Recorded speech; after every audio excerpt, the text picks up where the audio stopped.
Hey everyone, welcome to another painting tutorial. As requested by a lot of you, the viewers, I'm going to show you today how to paint a Necron Ghost Arc. I began by removing all the parts from the sprues, as you can see here.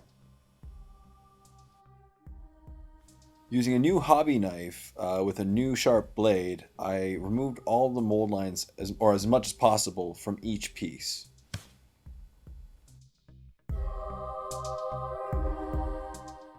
It is especially important to remove the mold lines from the smaller ones like the warriors, as these mold lines would typically show easier on the model. I primed all of the pieces of the model with Vallejo Air Gray Primer. I specifically did not use black primer since I'm going over the pieces anyway with black, and I'd like to use a more matte look when I know that the black primer from GW has a more shiny appearance. Therefore, my next step was to base coat all of the parts of the Ghost Arc with Chaos Black paint. I used my airbrush to save myself some time and to make sure that I gave really nice even coats of the black paint on the model.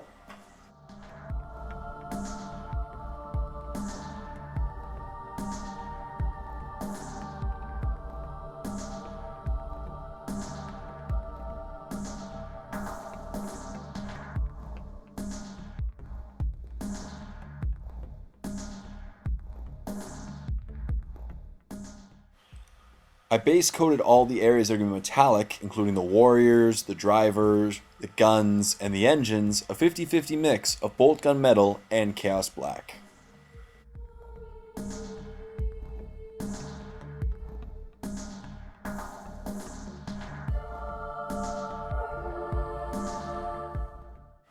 Next, I gave all these metallic areas a black-brown wash consisting of a 50-50 mix of Devlin Mud and Badab Black.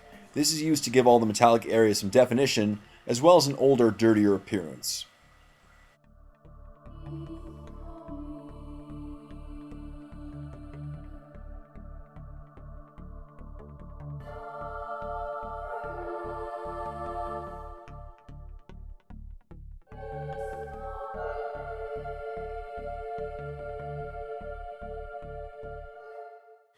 And then I gave all these metallic areas a dry brush of Chainmail paint. This dry brush will just focus on the edges and give them all a nice lighter tone, giving it more detail.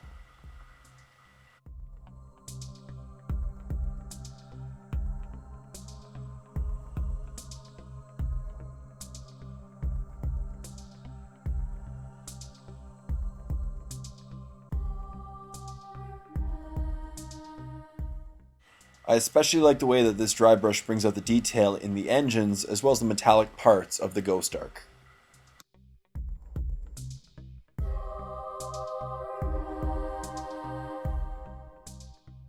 And finally, I gave all these areas one more dry brush, a lighter dry brush this time, with Mithril Silver. Once again, I'm just focusing on the edges and doing a very quick dry brush to bring out the details. Now that the metallics are done, it's time to start all of the greens. So I painted the eyes and the wiring on the warriors and the driver, as well as all the symbols on the ship and on the driver, and all the orbs, and wiring Goblin green.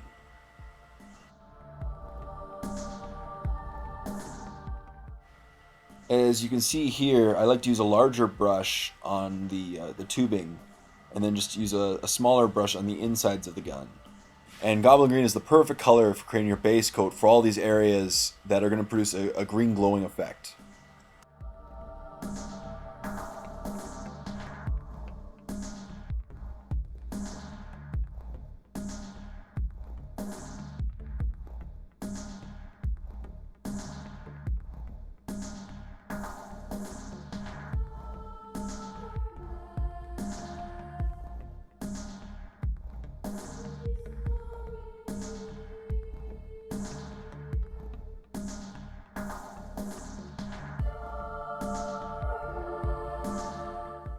And I also did all the edge highlighting of all the pieces of the Ghost Ark with Goblin Green. When doing edge highlighting, make sure that you don't have too much paint on your brush and just drag your brush parallel along the edges of the ship, as you can see here. This was by far the most time-consuming step, but in the end I was pretty happy with the way that it turned out, as you can see in a moment on the finished product. Then I repeated this edge highlighting on all the other pieces of the ship, including the sides and the front. And as previously mentioned, I painted all the orbs also Goblin Green, which will act as the base coat for the glowing green orbs. I then highlighted all of these green areas with Scorpion Green paint. For the warriors, I also drew a slight line under their eye, which you can see here, which will produce the effect that the eyes are actually glowing. I also repeated this process on the driver of the Ghost Ark.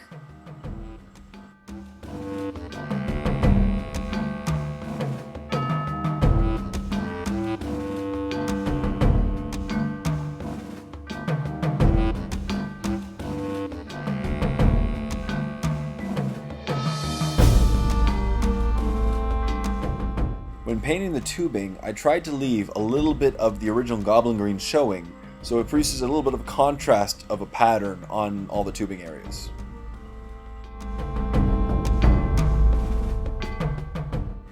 And then when painting the inside, I did what I did with the eyes as well, and left a little bit of Scorpion Green around the edges, which will produce a glowing effect when we later do a wash.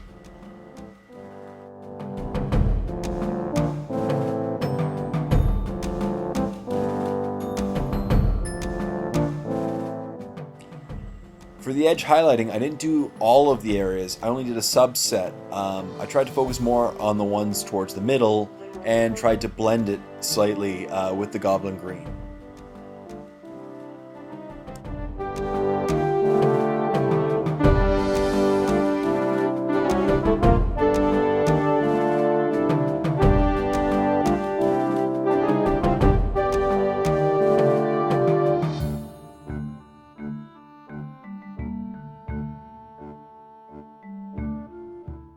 And once again with the orbs, I tried to leave the outside a little bit darker of the green, so the Goblin Green, and the insides with Scorpion Green.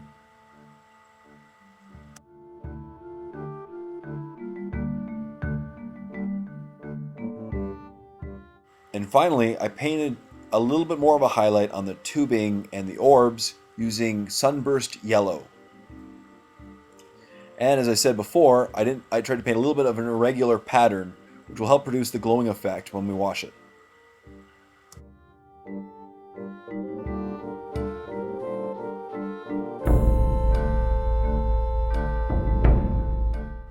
And since the yellow comes off very bright, the next step is to do a green wash on all of the green areas, including the ones I put yellow on and not, just to blend all the greens together and to help produce any glowing effect that you're trying to accomplish. I tried to do the wash more on the areas that were connecting the Goblin Green to the Scorpion Green, which will help tie the greens together. And then I used it on all the areas that I used the Sunburst Yellow on, like the guns and the orbs.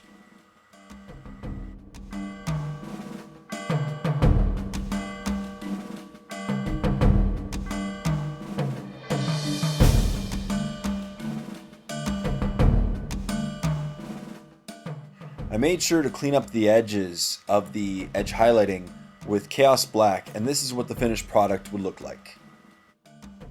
With the greens done, I started on the gold areas, primarily the crown of the driver and the symbols on the ship using Dwarf Bronze.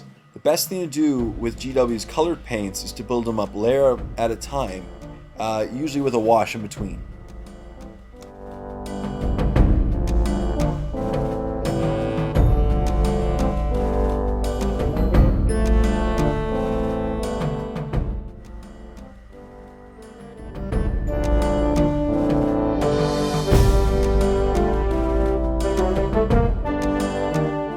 To provide some depth, as well as give it an older, dirtier appearance, I again washed all these gold areas with a 50-50 mix of Badab Black and Devlin Mud.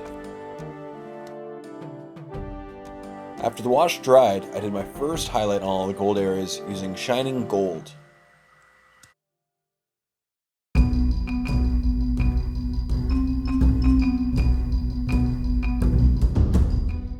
And then I did a second highlight of these areas using burnished gold. I started on the ball and the buttons on his control panel using Mordian blue, which will be a great foundation color to lay down a solid blue color, which we'll go over with more colors in a moment.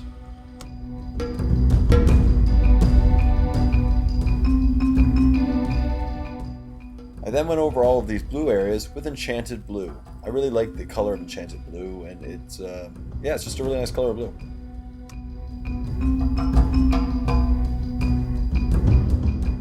Next, I concentrated on the middle of the globe and the middle of the buttons with ice blue paint. Basically, I'm just slowly building up layers of blue, but I'm going to try to create some intricate patterns, which I'll later go down with a wash. After the ice blue, I focused on the center of the globe with white paint.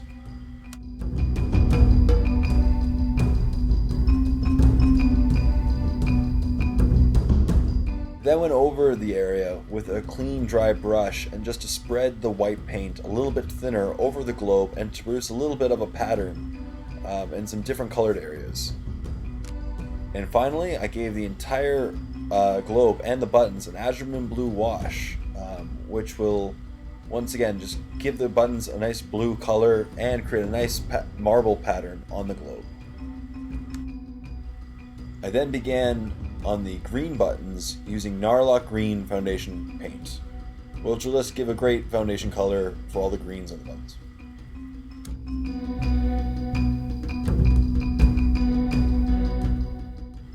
I then went over all these green areas once again with scorpion green. I bet you guys can see what the next step will be. Yep, give all of these buttons a nice Thraka green wash, which will tie the greens together and produce really nice green colored buttons.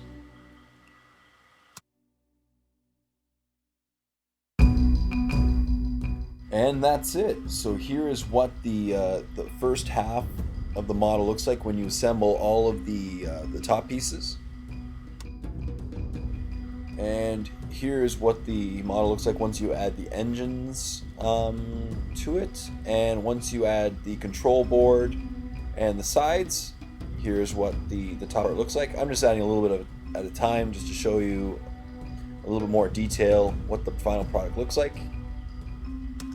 And here is what the finished Necron Ghost Ark looks like. Overall, I'd have to say that I'm pretty happy with how the model turned out. I did spend a lot of time painting the vehicle, most of which was actually spent on the edge highlighting, but overall I think it turned out really nicely. This is my first Necron vehicle video. I think it turned out really well. I'll just zoom in just to show you a little bit more detail of the warriors and what the overall appearance looks like. And I'm really hoping that this video is of a lot of assistance to you guys in painting your Ghost Arks, as I can see that a lot of them are going to be on the tabletop because they're a great vehicle to have for your Necron army. And that's it. So as always, thank you all you people out there for watching my videos. Please like, comment, favorite this video, and subscribe to my channel if you haven't already done so. Also, check out my blog at paintingwithjay.blogspot.com for more weekly updates, reviews, and tutorials. So until next time, this is Jay saying, happy painting, everyone.